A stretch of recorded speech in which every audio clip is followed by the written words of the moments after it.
podcast is a production of Widener Law Commonwealth in Harrisburg, Pennsylvania. For more information, visit commonwealthlaw.widener.edu/podcast. Now here's your host, Julie Sheldon. Welcome to the Widener Law Commonwealth podcast. Thanks everybody for joining us today. Thanks, ladies.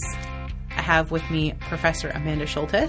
She's our legal methods professor. Thanks so much for coming today. Absolutely. And we have third-year law student Sarah Rothermel joining us also. Yes, thanks for having me. Sure.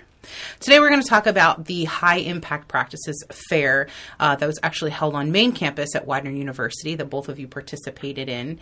And so we can kind of just kick it off with, what is a high impact practice and what did you present at this fair, which was held just at the end of last month, correct? Correct. Okay. So an high-impact practice is an educational practice that research has shown to be effective for student learning and engagement. And they're used not just at the law school level, but in the undergraduate level as well. And there are certain things like writing-intensive courses, internships, e-portfolios that research suggests really help student learning. So that was the basis of the fair, is that professors, students presented high impact practices that are being used at Widener University. And so what Sarah and I presented was the use of live critique in a writing intensive course, which is something that we do at Widener Commonwealth. And what we do is in our first year legal methods classes, which are very writing intensive, we have students write various drafts of legal documents, and they write them in stages. And so they'll write a piece of it, and then they will meet with their professor to get feedback. And that feedback is delivered live. And so rather than read the paper and write comments on it, I bring the student into my office, I meet with the student one-on-one, and I read the paper for the first time in front of the student piece by piece and give my feedback that way. And then the student takes the feedback, edits their paper, submits it again, and then we conference again. So that's what we presented on, was using live critique in a writing intensive course. Okay. And now you also have, this information is going to be published in a journal in the fall. Is that correct? That's correct. Okay. I wrote an article on how to do live critique in a law school course. I think live critique is used pretty commonly in legal writing courses, but not so much in other law courses. And so what I did was write an article to help law professors incorporate live critique, giving them just really simple instructions on how to incorporate this. And I also discussed just the benefits to both the student and the professor of using live critique. And I also will be writing a book chapter this summer to be included in a book that is legal writing practices for the non-legal writing professor. Okay. And I will be doing a chapter on live critique as well. Okay. Now, Sarah, you have done live critique. This has been part of your education here at Widener, correct? Yes. I guess for me, it would be a little overwhelming to sit down with a professor and go through my work. Can you tell me how it benefited you? Maybe if you felt intimidated, and how you kind of dealt with that and how it helped you move forward in your legal writing? So it definitely was intimidating the first time that I met with Professor Schultes, because at that point I think I had been in law school for maybe a month. So I had not really had much interaction with her before. I didn't really know what to expect going into it, and I didn't for sure have any interaction with anyone in the legal profession. I don't come from a family of lawyers. So when we met and sat down for the first time, it was kind of like, okay, well, I was expected to be prepared. I was expected to come in based off of the sheet that she had given us ahead of time for what I needed to mark my draft up with, how I should come in and get ready. And so I had done all of that beforehand, so that definitely made it easier.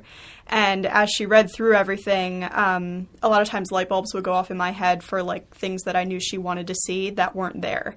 And I would say, oh, I need to put that in there next time. And I would jot down a note, and she also recorded them. So I was able to go back and re-listen to it if I wasn't sure whether I missed something or not. So that, I think, was the most helpful thing. Was it's a very quick, it speeds up the learning curve for how exactly you should be doing legal writing and what needs to be in there versus like what you can fix going forward. And then the subsequent conferences after that kind of cement that thinking process in place. Do you feel that this could have even helped you in your undergrad, or do you feel it really helped you much more through legal writing? I think legal writing is so different for people that they've never been exposed to it before. So I was a political science undergraduate major, which was very different. It's a very different kind of writing than what we're doing here. So I think it would have helped to some extent, but I don't think the learning curve was quite as steep. So I think I was well positioned enough in my undergrad that I was able to just take written comments and use those, as opposed to the legal writing, which is much more, like, it's so different than anything else you've done before. So I think speeding up the learning curve was much more helpful. And Professor, can you tell me how you maybe make students feel a little more comfortable as they're sitting across the table from you? Maybe it's their first brief that they've written, their first paper they presented. How do you make them feel more comfortable so then they can relax and actually take in what you're saying to them? So I start by, I presume that students have not been exposed to live critique. So in class, I let them know that it's coming. I tell them that they will meet with me, and I give them written instructions that explains the process. It tells them what they need to do to be prepared for the conference and what to expect, what we're going to go over.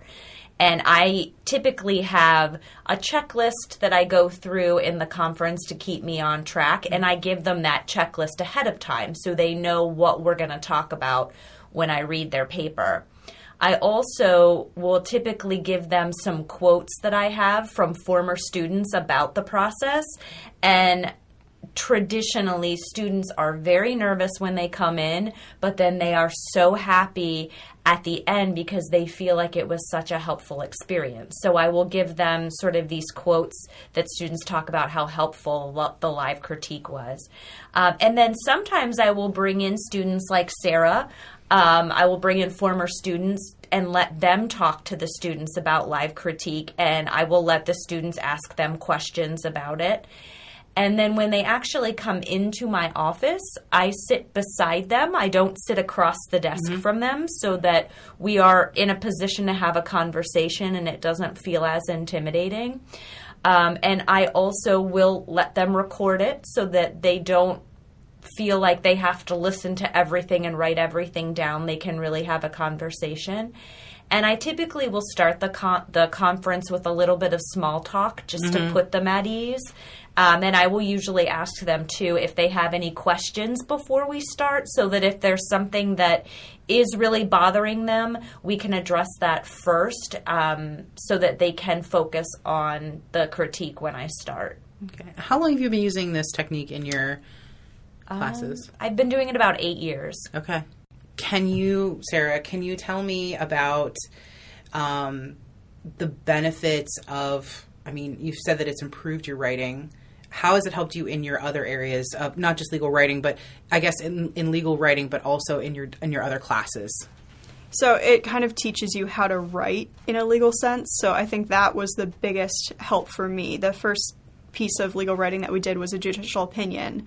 And then I was able to use that as my writing sample when I applied for a clerkship that summer, which I got, and I was working for a judge then. So it was the same writing process, except I didn't have Professor Schultes next to me, helping me along. So it was a nice building block for that.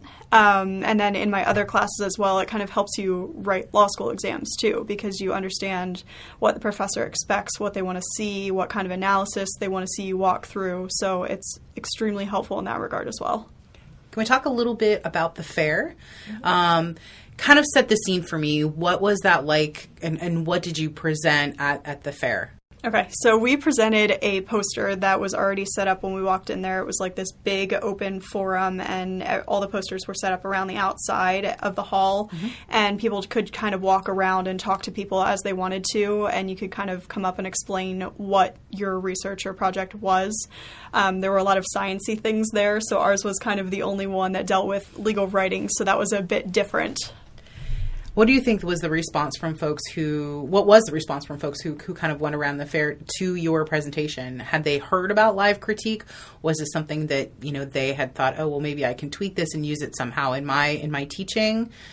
We had a lot of professors from different disciplines coming up and were very interested. And I think what was really neat for us to see is that we had chemistry professors, physical therapy, nursing, and they were all coming up and saying, oh, my students do a lot of writing in my course, and this would be a great way for me to give feedback. And so they asked us, how did it work, and how they were really thinking about how they could incorporate it in their courses. And so it was really neat, and it was neat to see that there is so much writing in various disciplines that I wouldn't necessarily think there's a lot of writing in.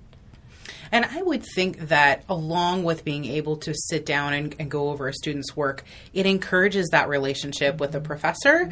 And I guess in my opinion, I know that I didn't take as much of an advantage in my undergraduate courses. I took much more advantage in my master's courses. But to have that relationship, I would think would behoove anybody to build that. Do you find that it builds a relationship? I do. I think it serves kind of two important purposes. The first is that these students are training to be professionals, but some of them come right out of undergraduate work, and so they really don't know how to act in a professional setting. And so these conferences really teach them how to relate to a supervising attorney and how to be prepared for a meeting with a supervising attorney, which I think is helpful. It's a helpful skill that they're learning, almost by osmosis in doing the conference. And then, yes, I get to know my students pretty well because they meet with me one-on-one frequently. And I think that that's really a great thing and a benefit to my job because I have helped students find jobs like Sarah. I get to know them, I get to know their interests, and I can put certain opportunities in front of them because I know them so well. And I've also been able to help students who are in crisis. Maybe something has happened in their life and they do feel comfortable with me, and so they come and talk to me because we have that relationship. That's great. And now I know I'm going to take a step back in time for myself. When I was going through college, you got your paper back and you just had these red marks all over it. And it was just like, oh my gosh, I need to fix this and do this. And sometimes you didn't understand. Mm-hmm. So I can imagine that Sarah, for you, it's such a benefit for students to be able to not just have that cryptic message on there and actually take it and have the professor say, this is where you need to work. And this is how you're going to do it, and maybe try doing this. Is that kind of the way that it works? Yes. I think a lot of times when you get written comments back on your paper, it's very easy to just toss the paper aside and never look at it again. But if you have that written critique, oral critique, it sticks with you longer because you have that one-on-one connection with your professor, and they're verbally saying to you, these are the things, like as they're pointing at the paper, this is something that you could improve upon, and here's how. So it's the immediate feedback as opposed to waiting like a week, 2 weeks, a month sometimes to get your paper back with these very disconnected comments on a page that might not necessarily mean anything to you at that time because it's been so long since you turned it in. Now, do a number of professors use this, or is it mostly that we use it in the legal methods area here? It is used by all of the legal methods professors, but I have also worked with some of the other professors who teach the other courses, and so they're using it to do things like midterm reviews. Mm-hmm. And I know it's also being used in some of the academic support classes as well. Okay. So it is being used by people outside of the legal methods program. Okay. And now, what gave you the idea to start doing this? I know you said you've been doing it about 8 years. What kind of lit the fire to say, how can I make this difference for my students? How did you kind of come up with that? It was actually a professor we had that taught here, Jennifer Lear. She introduced it to us. Okay. And I'll admit I was scared the first time I did it because I had never critique to paper this way, but I just saw how beneficial it was to students and how much it improved their writing, and so I just continued to do it. Any other thoughts about the High Impact Practices Fair? I know that it's an event that we hold each year. What were some of your impressions of some? I know that you said a lot of it was science geared, but what were some of your impressions of? Did you get a chance to walk around and see some of the other ones? What were your impressions on those, and how maybe you can relate them back to the legal field? So we had seen one poster in particular that I remember about why millennials don't like to negotiate. That was one of the topics, which was really amusing for both of us to go and look at, but we kind of thought it was pretty accurate. It wasn't what we were expecting, but it was pretty accurate. It was a lot of very interesting things and cool things, too, that students got the opportunity to do at the Chester campus that we wouldn't think about, like from the law school perspective, because there's so many other disciplines out there that you just don't know because it's not what you do on a daily basis. So it was neat to see all of those. Great. Well, as everybody knows, I really like to end the podcast on kind of a fun note. So we are approaching spring. Hopefully we're in spring, but Mother Nature kind of likes to throw us curveballs. But what is your favorite thing to do as the weather starts to warm up and you have that like spring itch? What's that thing where you're like, oh, it's finally spring, I get to do this? I love going for walks outside. So I am super excited that it is no longer freezing and icy and I can just go out for a nice No more treadmill walk. For you. No. Outside and just be in sunshine. Yeah, sunshine. Nice. Flip-flops. Yeah. Can't wait. Down. Can't wait. All Hands right. down. Nice. Wonderful. Well, thanks so much, listeners, for tuning in today. Be sure to go on and rate our podcast for us. And please stay tuned, and we will have a podcast episode for you again soon. Widener University Commonwealth Law School is the Pennsylvania capital's only law school, with 3 specialized centers of legal scholarship through its Law and Government Institute, Environmental Law and Sustainability Center, and Business Advising Program. Widener Law Commonwealth offers an exceptional learning experience that is personal, practical, and professional. Visit commonwealthlaw.widener.edu for more information.